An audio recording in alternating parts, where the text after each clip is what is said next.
Welcome everybody to the regular meeting of the Lewiston City Council on October 14th. Our first order of business calls to order. Second is the Pledge of Allegiance. Please stand and join us in saying the pledge. Pledge allegiance to the flag of the States of America, and to the republic, one nation, under God, indivisible, with liberty and justice for all. Thank you.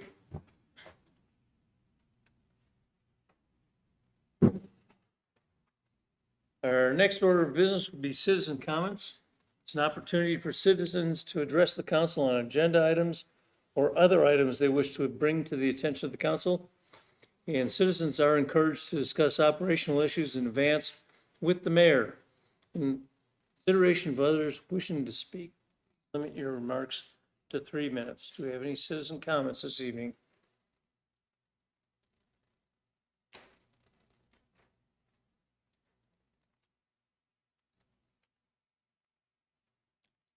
Good evening, council members. My name is Vicki Ross, and I reside at 1011 Winsong Lane in Moscow. I'm here tonight to talk about how beautiful downtown Lewiston contributes to the preservation of our city's rich history and culture. Through initiatives like the historic walking tours and support for local art and cultural groups, beautiful downtown Lewiston ensures that our downtown remains a living representation of our heritage. Protecting and promoting these cultural assets not only attracts tourists, but also instills a sense of pride among residents. Supporting beautiful downtown Lewiston means investing in our shared history and the cultural heart of our community. The yearly contribution of $30,000 is roughly 1/3 of our budget. We rely upon this city contribution for retaining an executive director that has the skill set to lead our nonprofit organization with economic development in the downtown district. This includes private investment in historic buildings. Our family has personally felt confident in historic building preservation in downtown Lewiston due to the presence of beautiful downtown Lewiston and the solid backing of its members and the city of Lewiston. Please continue to commit to beautiful downtown Lewiston at the level of $30,000. With BDL as the driver of revitalization in the downtown district, historic preservation as well as growth and vibrancy will continue. Thank you for your consideration. Good evening, council members. I'm Tammy Myers and I reside in Lewiston. I'm here to speak about the significant economic impact that beautiful downtown Lewiston, or BDL, has on our city, as well as the vital role BDL plays in fostering community engagement. By organizing events like the Art Walk, Pumpkin Palooza, Ladies' Day Out, and the Summer Concert Series, BDL draws both residents and visitors into the heart of downtown Lewiston. These events not only build a stronger, more connected community, but they also increase foot traffic to local businesses, generate tax revenue, and contribute to the overall economic vitality of Lewiston. The downtown revitalization efforts spearheaded by BDL are critical to maintaining a thriving local economy. Downtown is not just a place to shop and dine, it's also a place to gather, celebrate, and feel a sense of belonging. BDL plays an essential role in creating that sense of pride and connection that defines a vibrant and welcoming city. The $30,000 a year we receive from the city's service contract is crucial in making these events and efforts possible. These funds directly support the planning, coordination, and execution of community events that draw people downtown and invigorate our local economy. As a community member who volunteers my time and my money to support these events, I know it takes our businesses, the community, and the local government to make it work. Without this partnership, our ability to offer these events and the economic benefits that they generate would be significantly reduced. Thank you, Council, for your continued support, which allows us to keep downtown Lewiston at the heart of our community.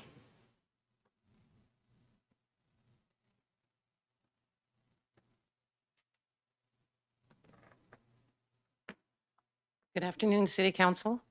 On behalf of Jerry Chavez and the entire Valley Vision EDC Board of Directors, it's a pleasure to provide citizen comments.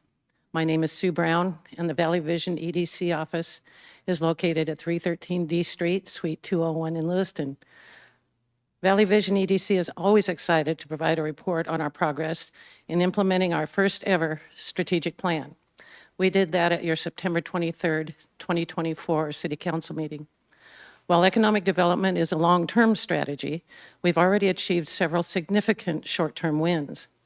Our organization has not only introduced many new initiatives, but has also fostered a more inclusive approach to collaboration with other strategic organizations. As you may understand, the metrics outlined in our strategic plan are directly tied to the service contract with the City of Lewiston. We're proud to say that our organization has been recognized throughout the community for charting a new course in economic development, and we're beginning to see tangible results. Beyond the service contract, we're excited to be asked to participate in the City of Lewiston's newly adopted comprehensive plan called Envision Lewiston 2044. We're focusing our input and now action on our 4 broad economic development strategies as follows. 1, strengthening Lewiston's role as a regional economic hub. 2, attracting and retaining a skilled workforce. 3, building an industry on industry strengths while exploring new opportunities. And 4, continuing to develop a unique place and exploring emerging areas for revitalization. As an example of Valley Vision's participation within the comp plan under economic development, section ED 1-2 states, and I quote, enhance business recruitment and expand relocation support. Support business attraction and recruitment efforts by identifying metrics, incentives, and benefits for target industries, end quote. Valley Vision EDC includes these items in our service contract, and within the new Valley Vision EDC website as well, we share these aspects during prospecting meetings that are being conducted. These meetings identify prospective businesses that might have an interest in expanding to the Valley. Thank you for allowing Valley EDC to be at the collaboration table to support these goals. We're implementing 10 specific tactics that support the economic development portion of the comprehensive plan that are aligned with our overall vision for the community. Thank you. Thanks, Sue. Dan Young from Lewiston. I am here tonight to talk about Ordinance 4835. I spoke a couple weeks ago about it. There's a couple residential zones in the city of Lewiston. There's R2 and R2A. And the city had the foresight several years ago to add a new zone called R3. And that R3 is a small lot subdivision. So it allowed for smaller lots, more lot coverage. So it allowed for more increased density without doing apartments. In 2021, Ordinance 4835 was adopted. And it went on top of the R3 zone that had already been accepted. And there's a couple specific items in that ordinance. Number 5, it speaks directly to the house layout that says a garage door shall be recessed 4 feet from the adjoining habitable space of the home, living space. Short answer to that or explanation is the garage has to be recessed behind the front wall of the house rather than having the garage protrude out from the house. So I did some research, and I think this was passed with the best of intentions, and it was to avoid that garage-dominated look. So when you recess the garage back, then you don't have the garage as the main focal point of the house. But this zone calls for or allows a common wall. So you've got small lots with the common wall. And one of the layouts that I've seen is it's 100 feet long, and so it's 50 feet, 50 feet. So there's 2 houses basically connected. And the front of the house sticks out 4 feet, and the garage is recessed. Well, what happens to the ridge line is the ridge line goes straight across the house. So no longer is the garage dominating the house, but now you have a straight ridge line that goes 100 feet. So I went to a JC in Moses Lake for a couple years, and I lived on the military base. And so when I see this, what's mandated by this ordinance, it makes me think of a military base. So again, I think this ordinance was passed with the best of intentions of getting rid of that garage-dominated look, but it has created another problem that is military barracks. Along with that is point number 7, and it has a street treat planting requirement. So you have to plant a tree between the sidewalk and the curb. So the lots can go all the way down to 40 feet. So the lot width is 40. And the tree planting requirement is no less than 30 feet and not greater than 60 feet. So if you have a driveway that's 24 feet leading up to your garage, and then you've got an Avista transformer, and then you've got a water meter that's in that same section, where do you plant a tree in that 40-foot section? It's an impossibility.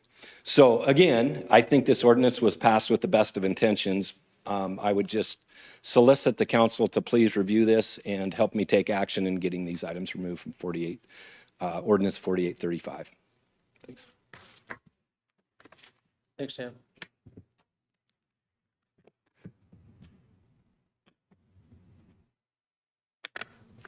Anybody else? Fred? John Evans, Executive Director, Boys and Girls Clubs, Lewis Clark Valley, 819 12th Avenue. Just wanted to come and first of all, thank the council for all of the past support that you have provided to the Boys and Girls Clubs of Lewis Clark Valley. It means a great deal to our operating budget and to the kids and families that we serve. As I've talked with council about in the past as well, it also provides a great deal of leverage for us when we're going after additional grants and resources, when we can demonstrate that we have the support from our local city. In your packet, I've provided information for you about all of the metrics that we've been able to achieve this past year through our recreational programs that we offer, which is a part of our contract. And the last thing that I kind of want to leave you with is one of the great things about this community is as you listen to all these different presentations, and it doesn't matter whether you're talking about Valley Vision or BDL or the Civic Theater, we all work together. Boys and Girls Clubs works with all of these entities and agencies, whether it's redevelopment of this property that we just opened back in September, or whether it's coordinating with the Civic Theater for child acting classes and providing lunches for their students during their summer classes. It's one of the things that truly makes this community great is when all of us can work together for the common good. And so again, we look forward to your support and just thank you so much for everything that you've done in helping support kids and families in the Valley. So thank you.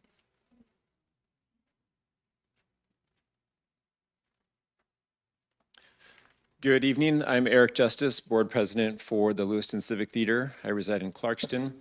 I'll start off echoing some of the comments about the integration. We too greatly enjoy that, being able to work alongside Boys and Girls Club and have people enjoy the different parts of our community here, go have a dinner at a place in beautiful downtown and come see a show. We would like to thank the city for your continued support, continued financial support, which is a substantial part of our budget. And one way to give some example of where those dollars go are just one area, our licensing alone. That almost, the money we receive there almost pairs up exactly with the just the licensing cost for these shows. So that's one part of our expenses as a theater, and it is not cheap just to put on a show and have the licensing and rights there, along with the many, many other things. And we continue to do children's programs, having over 100 kids this year go through the children's program. We had to break into 2 different classes, which was wonderful. And we also are continuing to grow numbers as we have rebounded as a theater over the last few years, grow numbers every single season. And we are dedicating many thousands of dollars also to an organizational assessment. We've had a consultant come in to really take a good look at our theater. And this person's, they specialize in performing arts centers around the country to really look where we are going, and be the best organization that we can to fit in the community, kind of know who we are and where we are, and continue to spend our dollars wisely. And again, we thank you very much and would love to continue to receive this support in the future. Thank you. Eric?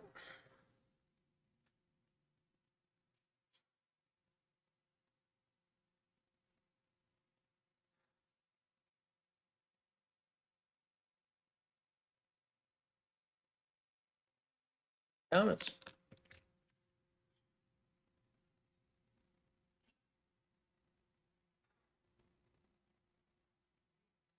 None, we'll move on.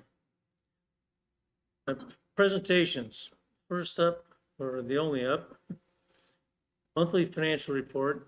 Amy, are you this one? Okay. So financial report for 11 months of money, correct?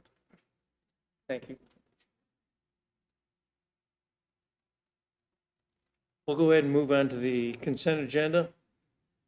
All items on the consent agenda are considered routine by the council and will be enacted by one motion. There will be no separate discussion on these issues unless council so requests, in which case the item will be removed from the consent agenda and considered on the active agenda under items removed from the consent agenda. Items. Okay.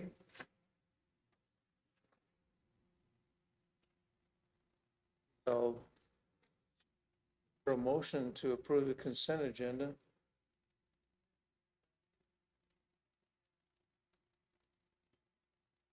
Have a motion and a second. Any discussion?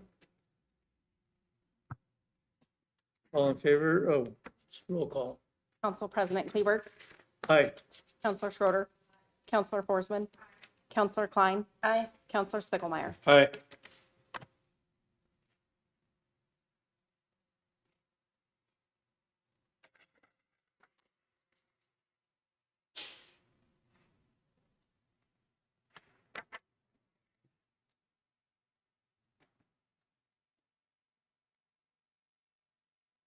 On to the active agenda.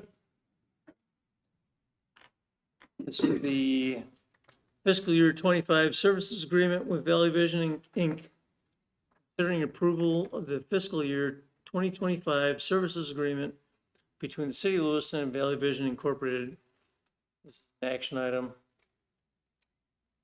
Thank you, Council? Council President Kleberg.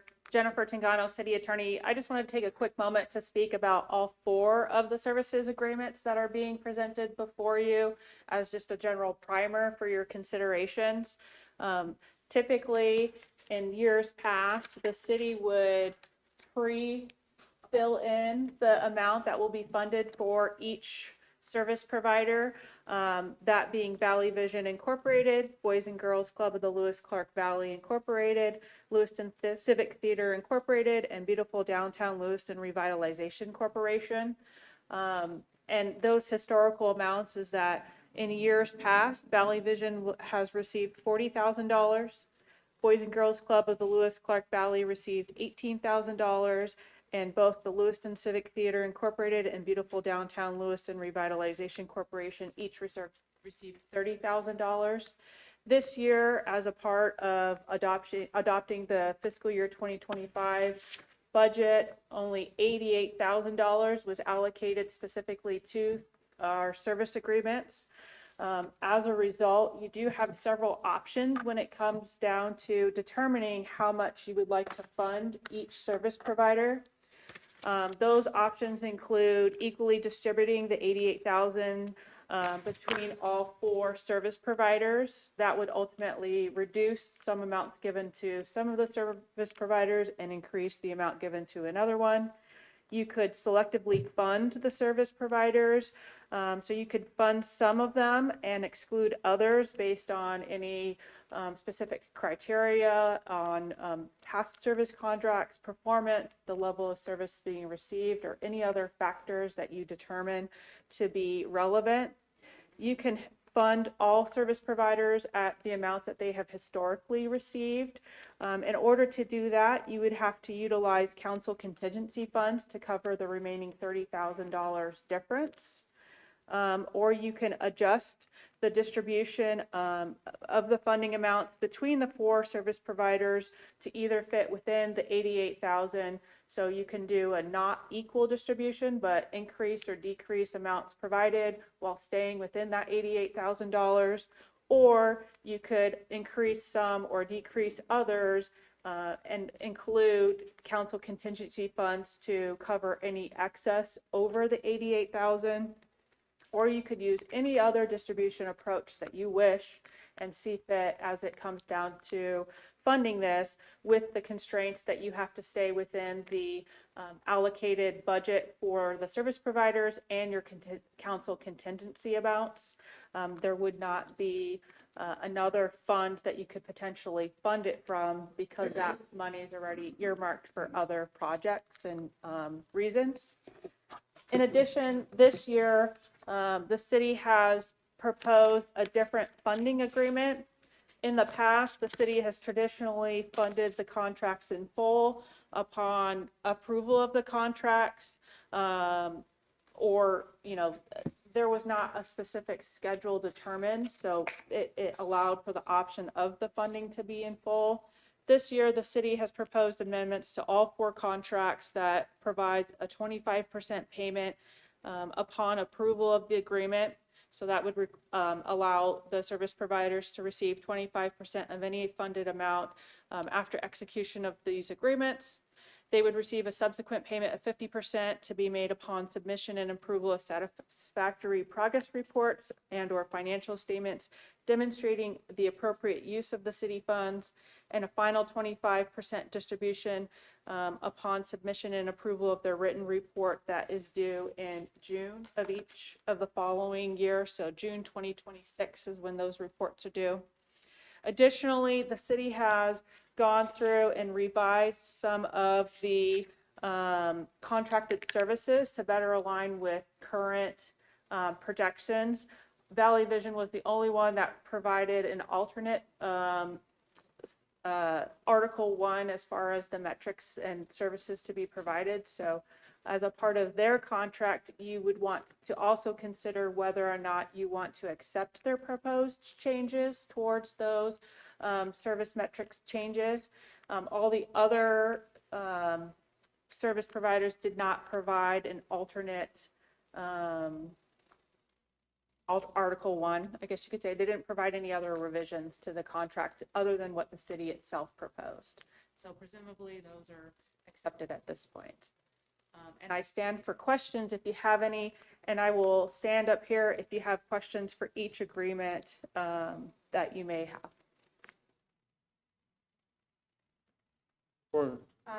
For BDL, how many times are they meeting? I do not know the answer to that. That would best be a question for either the mayor or for Tanya, as the city clerk who helps manage the mayor's calendar.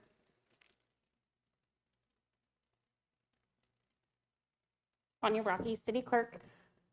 So we had a standing meeting on the mayor's calendar, but I don't believe all of those were the word for it. They didn't use all, like, they weren't always, some days they had to cancel or reschedule.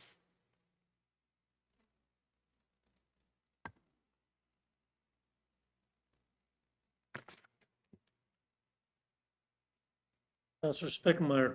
So I have a question. I was trying to follow all your stuff you were putting out there. So what was the reasoning behind staging the payments? I didn't gather that. I was not the one that proposed that, Counselor Spickmeyer, but Tanya Rocky, she might have an answer to that one as well, because she assisted the mayor in drafting the proposed revisions.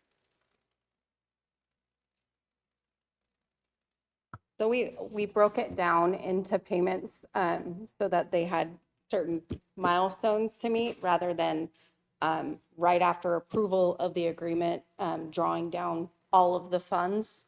That way we could measure the progress of the services. Does that answer your question? Yes.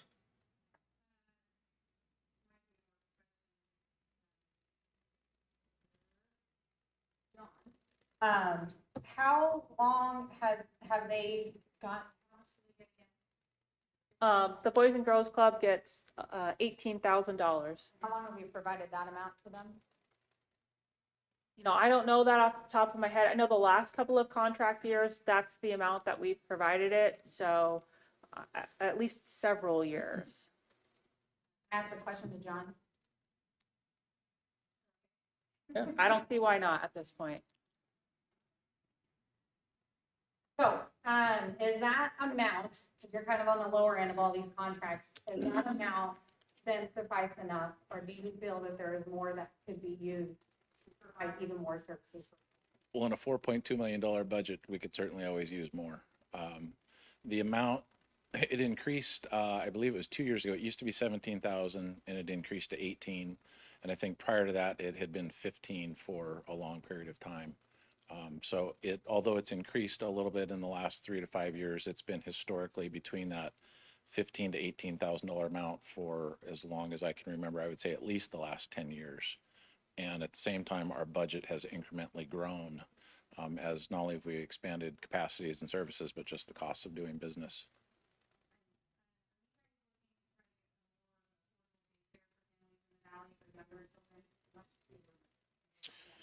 Keep it under the belt. No, some of those questions came up when we acquired the high school campus because there's so many different spaces on there, what could or couldn't be done with them. And we have had several people inquire as to what possibilities could exist within some of those structures, but currently there is nothing formally in place.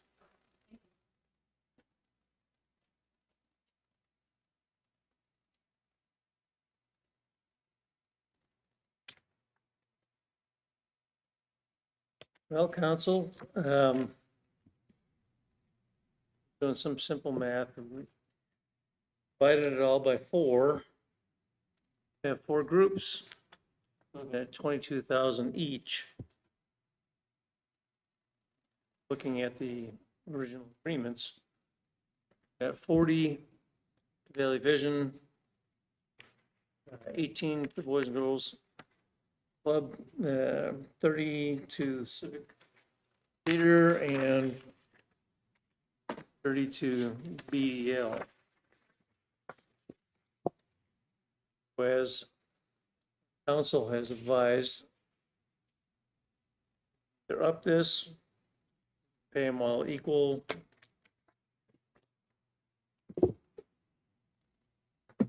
Or Make a recommendation? certainly, What if we, since it's 30,000, what if we just reduce Valley Vision, Boys and Girls, the Civic Theater and the VDL, 10,000 each, and that would distribute the higher amounts.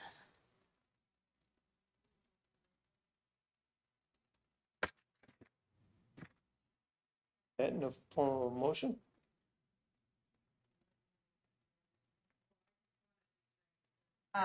So the intent is trying to make it so.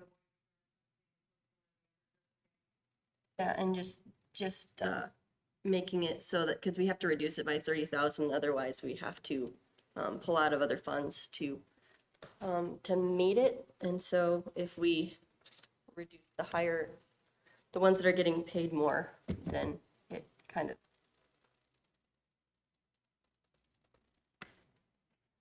Counselor? Yeah, I personally would rather fund them all historically. Not sure, I guess this one went by me in the budget talks, why they got reduced by 30,000. Yeah, I agree with you. I'd rather see it funded in historical amounts. Because we did reduce one, we got rid of one, correct?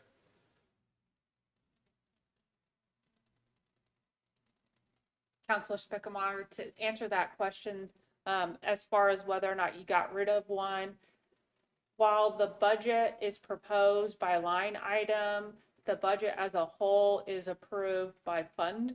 And so while it appears a line item was removed, that was kind of the easy way of adjusting the numbers for the budget. So the fund for service providers was reduced $30,000, and that money was reallocated for traffic infrastructure improvements.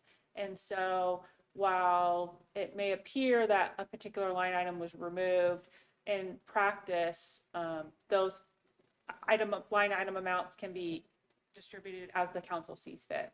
It's a way of just earmarking money for different things internally, but you're not bound to those line item type numbers. If that makes sense.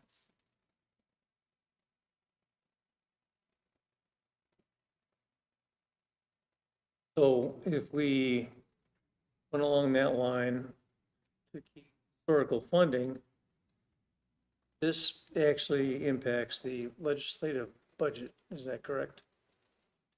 That's more of a question for Amy, but my understanding is it would take funds out of the council contingency, whether that's in the legislative budget, I am not. Call, special project comes along, it gives you the funds to move forward with that project. So that is certainly an option because the council contingency is within the general fund, so you can reassign that budget because it resides in the same fund as your legislative budget. I don't remember the total dollar of the contingency budget. There were some items in there that were allocated for specific things, mainly legal expenses. But the portion of council contingency that is unallocated to anything is $50,000. Thanks, Amy. Counselor? So I guess the follow-up on mine is that, this is kind of like at the end of the, all these organizations have been planning on this money for a long time. To start cutting them at this time, it's new to me, so it's new to them, to start saying somebody gets $10,000 less or something. I don't think it's fair.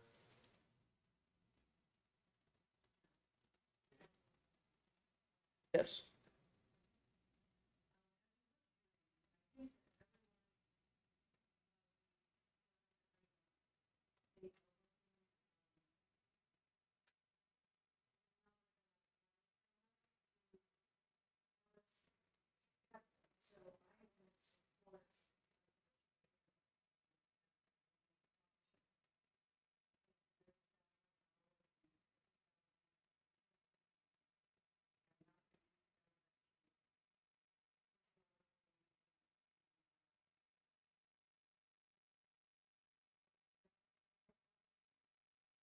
Certainly.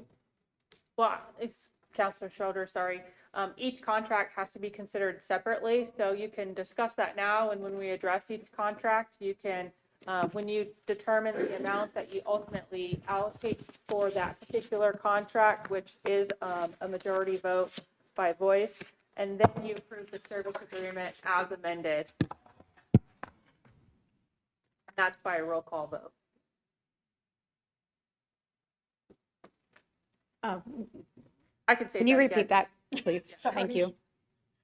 The way that these contracts are structured, there's going to need to be a vote on the amount that each contract is allocated when that particular contract is up for discussion, followed by a vote to approve the services agreement as amended.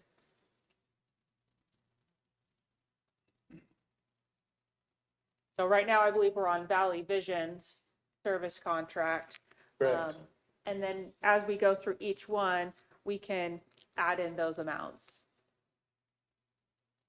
And whether or not you want to include in your particular vote to fund a particular agreement from the service providers fund, where that money typically comes from, or if you want to add it in as contingency council funds, how you do that, you can do it as you see fit. But the easiest way would be for the last contract amount, which is a total of $30,000, you can pull that from the council contingency. Otherwise, you'd have to piece it from each one.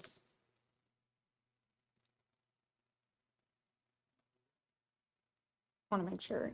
Yeah, If- no, that's fine. If we wanted to pull more than the 35, we can still equal that at the end after we've done all the voting on each contract. Ask the question again. If we wanted to pull more than 35 out of the council contingency fund, that'll pretty much like, 30. well, 35. So say we wanted to pull 35 instead of 30, would that, after each contract we voted on, that would then equal out to whatever amount that we decided to pull out? If you're going more than the 30, then you would have to, from a different, or as a part of a different contract, include the council contingency funds to fund that contract. Right. If it's more than the historical amount. Okay, thank you. So I guess a follow-up or clarification from Counselor, so you're wanting to increase one of them? One of them.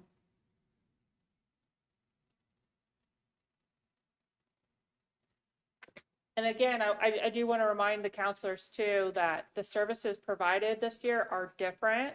So some service providers might be providing more services, other service providers might be providing fewer services. So you should have received the contracts with the red lines as far as where those services are.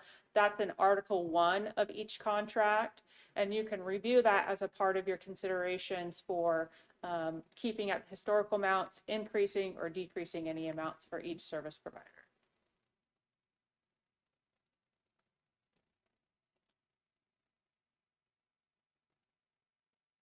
And ultimately, I guess the very last option is you could always table this until the mayor is back, and he can provide further comments on his methodology for why services were changed, why the dollar amounts were left blank, or any other questions that you might have specific to performance of these service agreements over the last fiscal year too.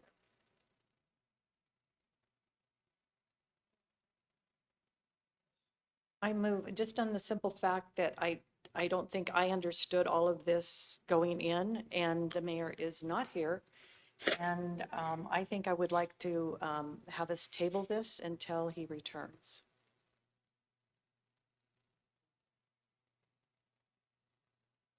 Comment. Got a pretty full agenda for the 28th, don't we?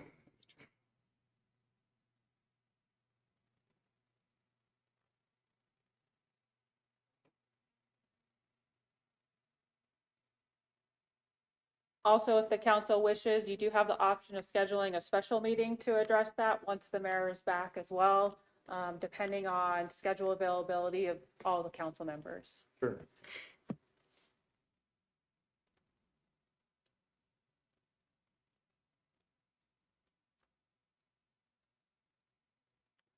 Apologize for stumping our city clerk. No, it's all good. So the 28th, we've got a couple of public hearings, and then a couple resolutions.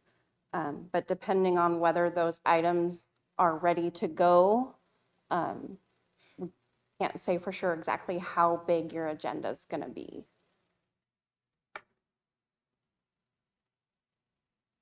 Well, to be honest with you, I'm kind of comfortable with that.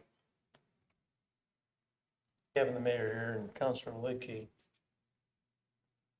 But these are important contributions to the city. I think it's important that everybody is on the record stating what they think appropriate expense of city money. I'm not opposed to, and I'm not opposed to voting on it tonight, but I guess it's the pleasure of the council. We have a motion from Councilor Schroeder. Haven't heard a second. To table until the mayor comes back. And Second. second.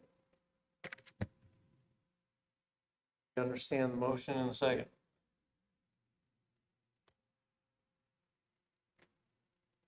And You have voice vote or?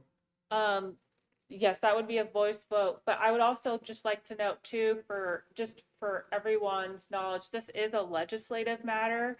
So if there are discussions outside the city council, if the city council members would like to gather additional information from the service providers, you are welcome to do so. But Obviously with the caveat, no promises can be made. It's information gathering purposes only to help you inform whether or not, or how you want to proceed on these contracts. that being the primary caveat. Okay.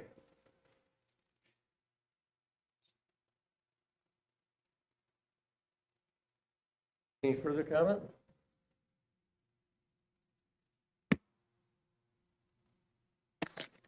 So I guess the motion is all in favor of tabling the service contracts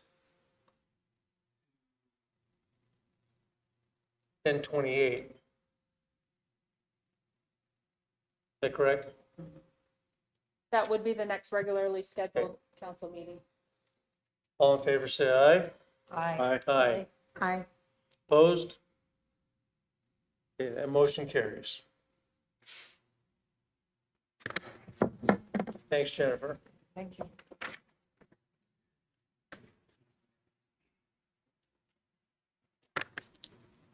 Thank you for everybody that has attended.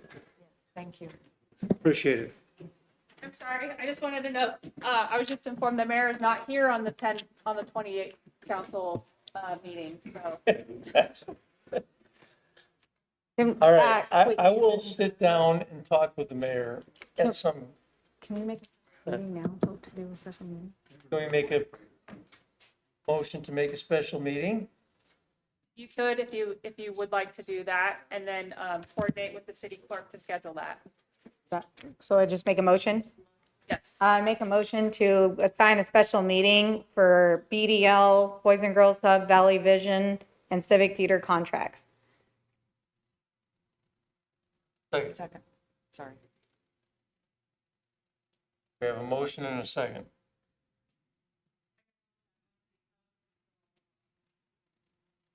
And the city clerk will contact us to see what date's going on, along with the mayor. All in favor? Can we do this as a roll call vote, Yes. just in case? Council President Kleberg, Aye. Counselor Schroeder, Aye. Counselor Forsman, Aye. Counselor Klein, Aye. Counselor Spiegelmeier. Nay. Hold on. Motion carries 4-1. Well, hold on just one moment. There's special requirements when it comes down to voting for a special meeting.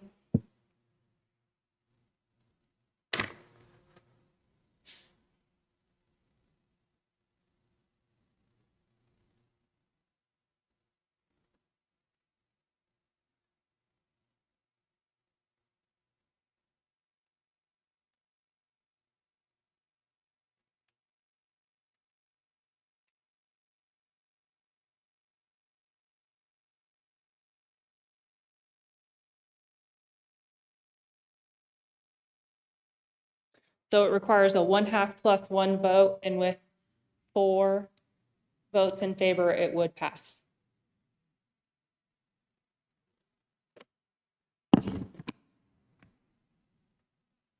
Okay.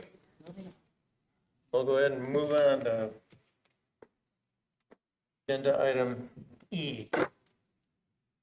This is change order number 5 for the 2023 sewer bypass line, 12th Street to the levee bypass, WW 512, assuming that's wastewater. Considering approval of change order number 5 for the 2023 sewer bypass line, 12th Street to the levee bypass project with ML Albright and Sons, Inc., in the amount of $279,000, or $279,931.76, and authorizing the mayor to execute the change order. This is an action item.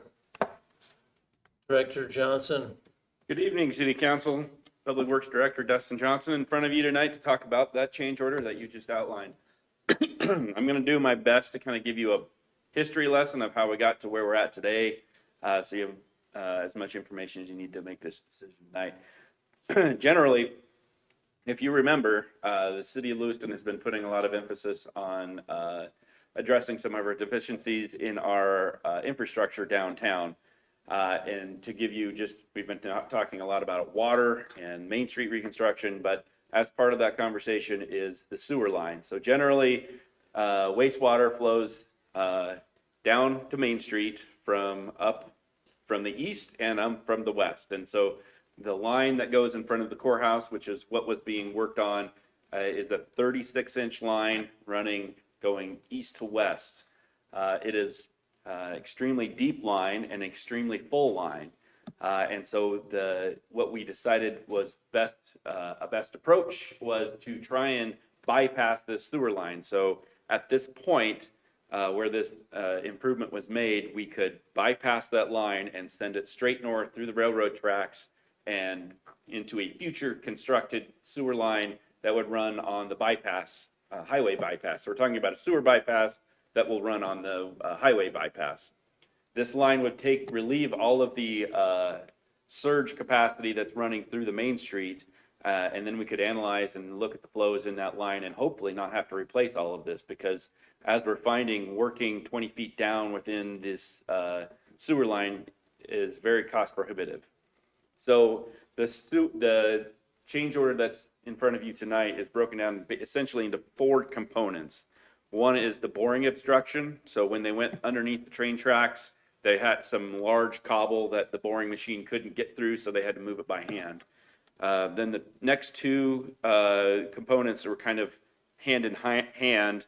The sewer line itself was of a very unique construction from the 20s or the 30s, which made it much more difficult to work on, which meant we had to bypass pumps. So when we're working on this line, we had to take a 36-inch line of sewer that is flowing full and take it out of the manhole and route it around on the street level and then pump it back into the sewer line to dry out that component that we're working on. So every time you're in the hole and something isn't working and you have to add another day or 2 weeks to the work, you're paying for all that equipment up there to bypass pumps. So those 2 are tied together. And finally, the third was we found a underground storage tank with contaminated soils that needed to be treated. I have nothing to show you other than I can give you all the words and descriptions, but what I have in front of you tonight is that is a mini excavator that was lowered into the hole that's 30 feet below street level that they're working. That's the sewer line that we're working on. Generally, so that was a cast in place, like I said, from the 20s or 30s. So it was one solid column and it was poured in place. So they poured it down in the ground and then formed the pipe around it. So the plan was to basically open it up. We thought it would be a traditional pipe and we could just break it. But since it was poured in one solid form, we couldn't break it because then we would potentially damage it further down. Additionally, you can't quite see, might be in the next picture. See how thick that pipe is? That's not how pipe usually looks. And then you can see the trough that was poured underneath. And all of this is now 30 feet below street level. And then that's what we replaced it with and tied it into for the bypass. And then finally, that's what's at street level. So this summer when all those pipes and all those machines, that's what those were doing. All those manifolds, all those pipes were running. The truck had to be there in case any of those pumps failed. So that was a very expensive undertaking, but fortunately, in the long run, this will save us a significant amount of money, since looking at how the condition of that pipe is, we won't have to replace it basically going east of here into the Main Street project downtown. And so long run, it will save us money. Tonight, it's going to cost us about $280,000. So I stand for questions. Any questions? Oh, so move. May I make a motion? Certainly. Okay, I make a motion to approve change order number 5 for the 2023 sewer bypass line 12th Street to levee bypass project between ML Albright and Sons Incorporated and the City of Lewiston in the amount of $279,931 and authorizing the mayor to execute the order change. Second. Motion and a second. Further discussion? I had a question. I'm sorry, I didn't catch it before. I was just curious in here, looking at the budget impact. It said it'd be paid using the fiscal year 24 budget, capital. Yeah, that came to my, so yes, it was budgeted into the 24, but there will be a budget amendment because all the capital projects that are moving forward, this one's going to move forward in the 25, and we have the Titan project, the slip line project that we added I think 2 or 3 meetings ago. So there will be a wastewater capital budget amendment, but their funds are available, they're there. Thanks.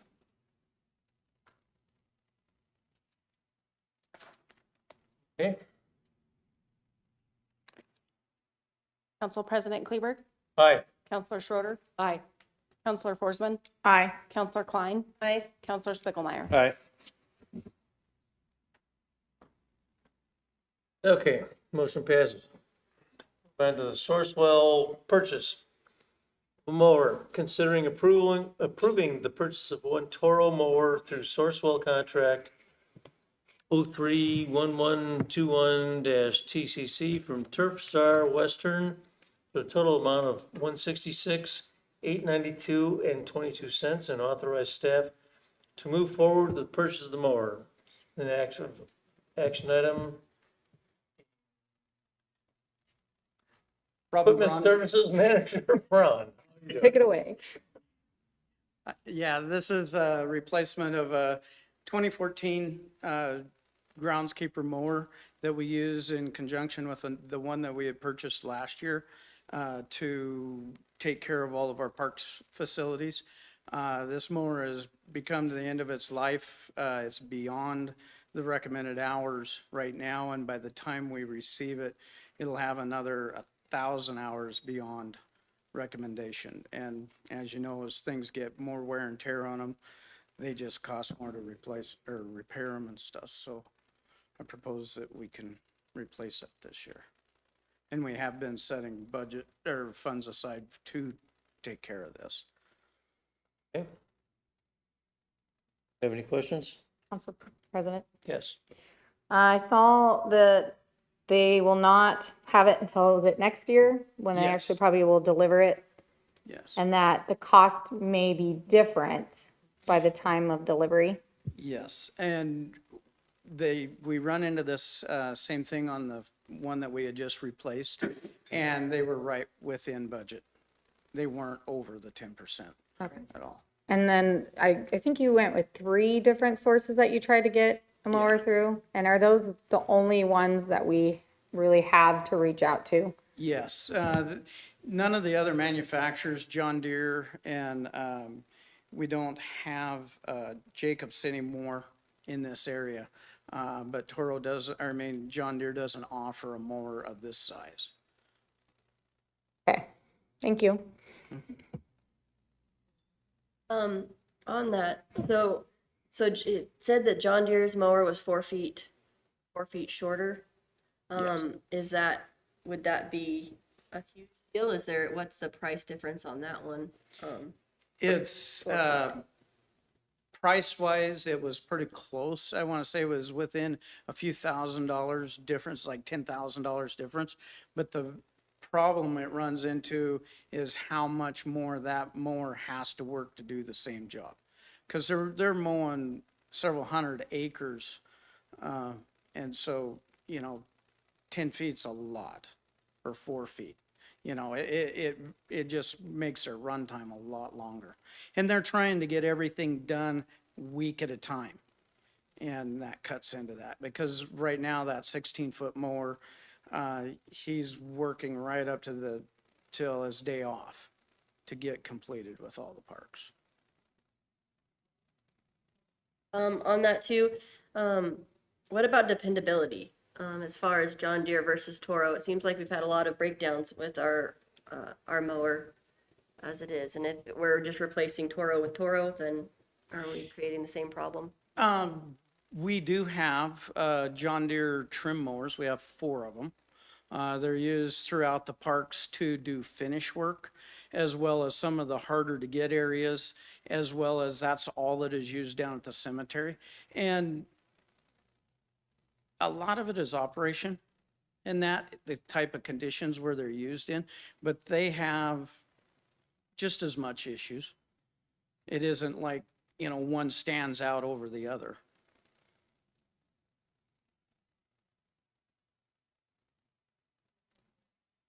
Sure. So we just auctioned off a 2014 mower. Yes. That's not the one that we're replacing? No. It's another one that we've already replaced? Mm-hmm. And is it like This one? Yes. Or is it, okay. In 2014, when we went out to replace the mowers, Jacobson had won the bid on it, and through the fault of the machines, they did not qualify. We used them for a while, but they could not meet what their needed, purpose was. So then we ended up going back to Toro, and that's how we ended up with the two that we have that are the same year and everything. It's just that I've tried to run one, what I call front line, and one back line, so that I'm not just stacking the hours on both of them so that they are at replacement at the same time, so we can break this up. Because that's what, you don't want to hit, that much money to replace two mowers at one time. It's nicer to, do one year and one the next year or 2 years. And it's worked out quite a bit. The one that we're using right now is still doing good, but we're having to put more and more money into it. I think in 1 year, repair had increased over $1,000 for the year from the previous year.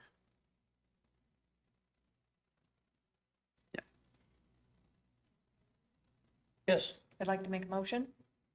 certainly, motion's in order.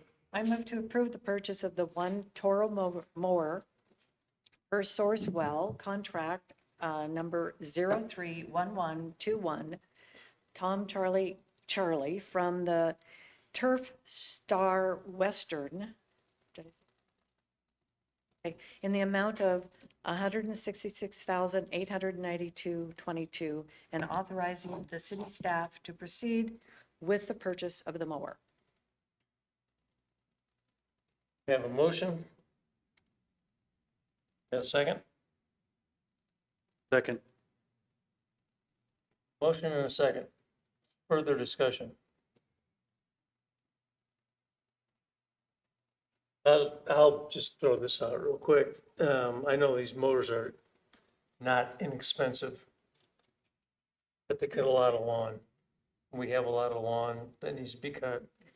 We're cutting other people's lawn, we're cutting Corps of Engineer lawn, we're cutting the state of Idaho lawn, as well as the city of Lewiston lawn. And when it's hot outside in the summertime and these guys are out there in these mowers, want to be safe and somewhat comfortable cutting the grass, but it's kind of it's get back to that point where, everybody wants the town to look nice. Everybody wants the grass to look nice, in our parks and stuff like that. I certainly enjoy it.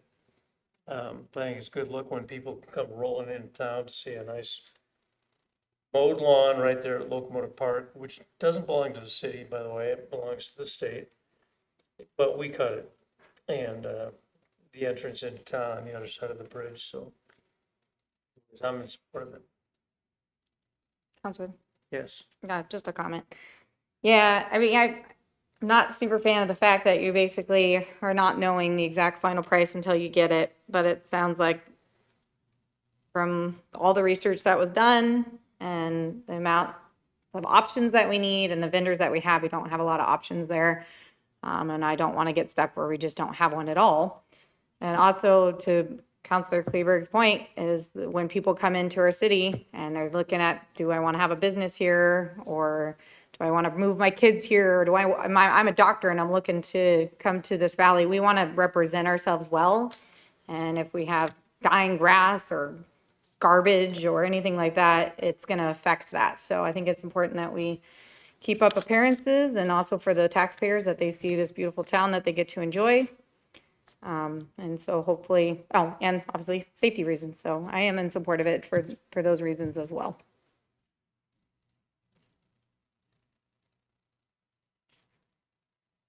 Council President Kleberg, Aye. Councilor Schroeder, Aye. Councilor Forsman, Aye. Councilor Klein, Aye. Councilor Spiegelmeier. Aye. Okay. Motion passes. Now move on to resolution 2024-44. is considering amending the city's parking resolution, restricting overnight parking in city parking lots, restricting parking in certain city parking lots, providing for the installation of appropriate signage, and providing for the towing of vehicles in restricted parking areas. This is an action item. Counselor, Yes. President, motion to approve resolution 2024-44. We have a motion to approve and a second. Yes. Don't we have to? One. Combine the second and third. Oh, we're on that one. Okay. Oh, I think. No, we're here. Yeah, we're above. Okay. Right here. Yep. Oh, did you say comment? I asked for comments. Oh, okay, sorry. I do have a comment. Yes. I just want to thank Counselor Klein for really pushing this. I know there was a citizen that brought it to our attention. I don't recall if we got email or a letter, but I don't think I got the letter.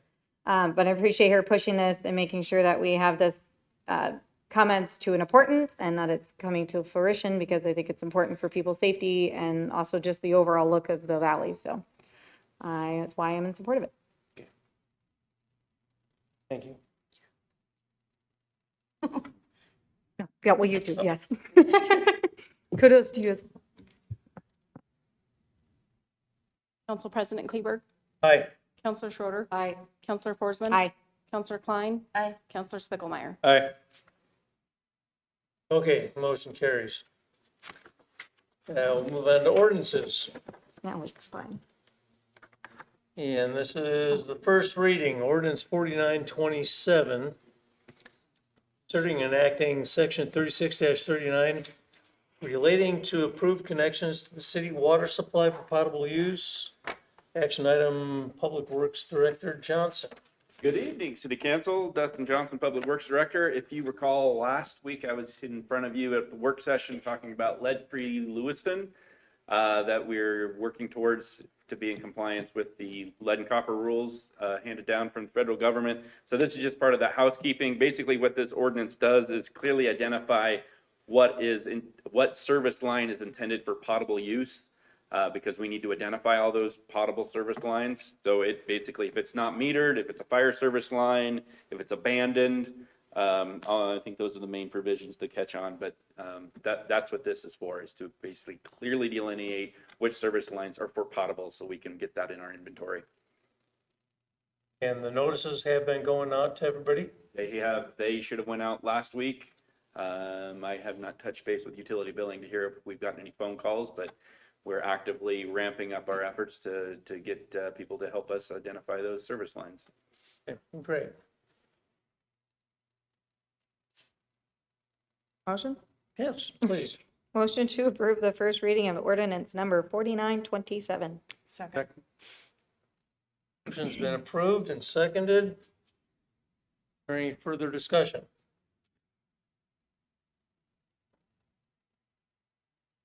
Voice vote. All in favor, say aye. Aye.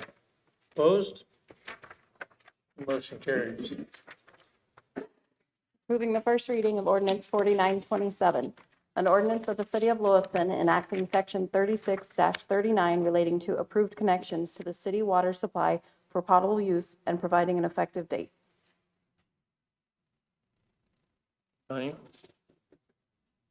Okay, we'll move on to the next item, which is the second and third readings. This is ordinance 4928, considering amending section 35-66 relating to stopping, standing, or parking vehicles and authorizing towing vehicles in designated towaway zones, and amending section 35-69 designating municipal parking lots as limited parking zones. This is an action item. Ernie? Oh, Counselor Spiegelmeier. Motion to combine the second and third readings and waive the third reading in full of ordinance number 4928. Second. A motion and a second to combine the second and third readings and waive the third reading in full. Discussion? All in favor, say aye. Aye. Opposed? That motion carries. I can make the motion to approve the second and third readings of ordinance number 4928. Second. We have got a motion and a second, And a second. couple seconds. Either one. Take your pick. Is there any discussion? Amendments?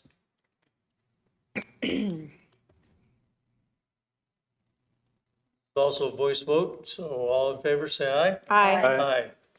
Opposed? Motion carries.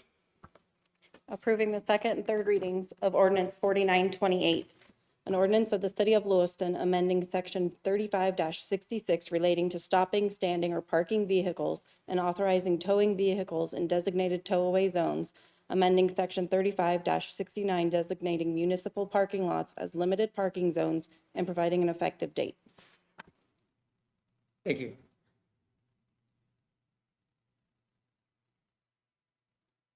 Okay, move on to item 3, adoption and approval of ordinance summaries. And this is ordinance 4928. I'd like to make a motion to adopt ordinance number 4928 and approve the related ordinance summary. Second. Got a motion and a second? Discussion? None? Council President Kleber, Aye. Councilor Schroeder, Aye. Councilor Forsman, Aye. Councilor Klein, Aye. Councilor Spiegelmeier. Aye. Okay, that concludes our active agenda. Move on to unfinished and new business. City councilor comments? Council President. Counselor? As the winter is coming upon us and the roads get slicker and your house gets colder and your pipes get colder, this is the time to winterize your trailers, get your sprinklers all taken care of, get ready for the winter months, and also just be safe on the roads. Slow down when it's colder, when it's snowing, and just look out for each other as the time gets colder. Any other councilor comments? City boards and commissions liaison updates.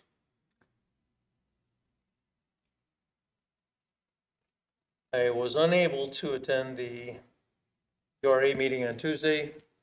It was fairly uneventful, I've heard, so unfortunately, I finally got a new doctor, and that's when my appointment is. Sorry. Anybody else? Trying to find medical care in this valley can be a challenge. I'm just telling everybody over 65 the bad news. How's that? Council President, Yes. I have to say that we had an MPO meeting and we actually had a full house for a change, which was awesome. Since the last time we Oh, didn't yes, have, that's correct. yes, we did not have even enough to make a quorum. So we are very pleased with that, but you know what? I can't think about a thing that we did that night, but it was all good. Paid bills. Paid bills, we know, yes. Yeah, okay. Thank you. Agenda topics? Councilor President. Yes. I'm the person of the night. I would like to bring ordinance 4835 back to discuss the small lot division parts, things that we maybe could change at a future meeting. Which one? 4835? I hope I got that right. That was Mr. Young's That was comment? Mr. Young's. Council President Kleberg, if I may. Yes. So that is the ordinance that, what you're really asking or what you're really going to discuss is that's in code now. And so it's a zoning code amendment. Okay, Yeah, and so you would be having a discussion hopefully at the next meeting, which is October 28th. And during that discussion, you would decide whether or not you think that the Planning and Zoning Commission should take this up and direct them to have a public hearing and take testimony on that. okay, perfect. Thank you. I'll send my motion then. Okay. Thank you. Councilor Spiegelmeier. Yep, I'd like to make a motion to direct staff to report out on the unassigned building fund projects that were approved for FY '24 and proposed FY '25 projects. Second. Okay.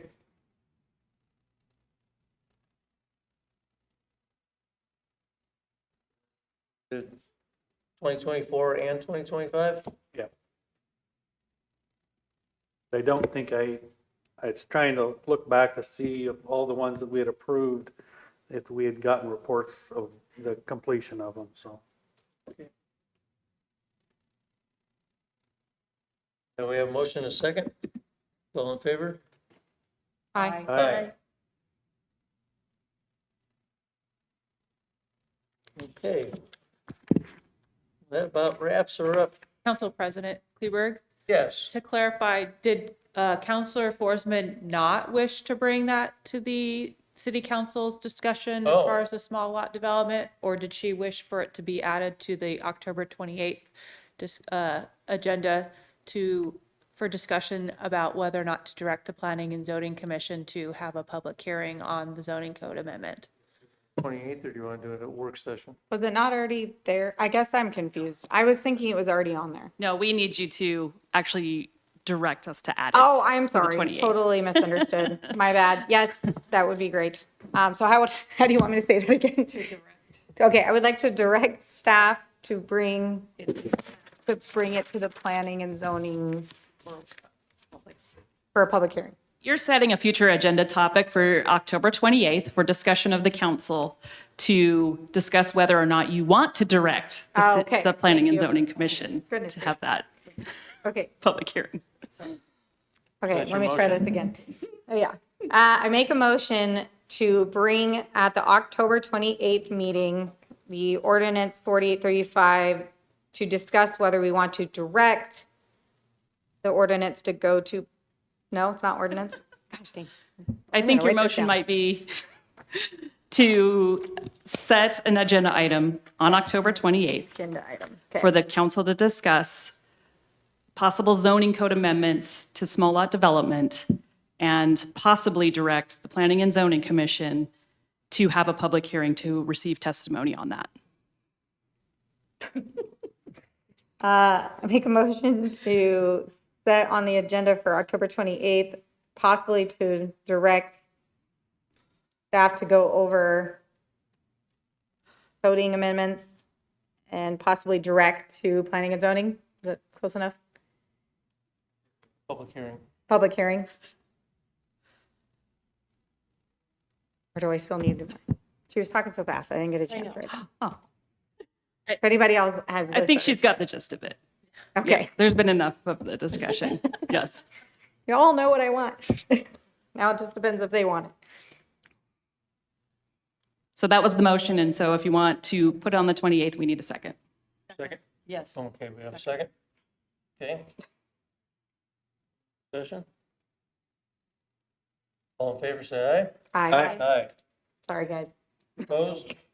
We don't know. Motion carries. Well, there's probably within that order. Okay, All right. that brings us up to our favorite part of the meeting.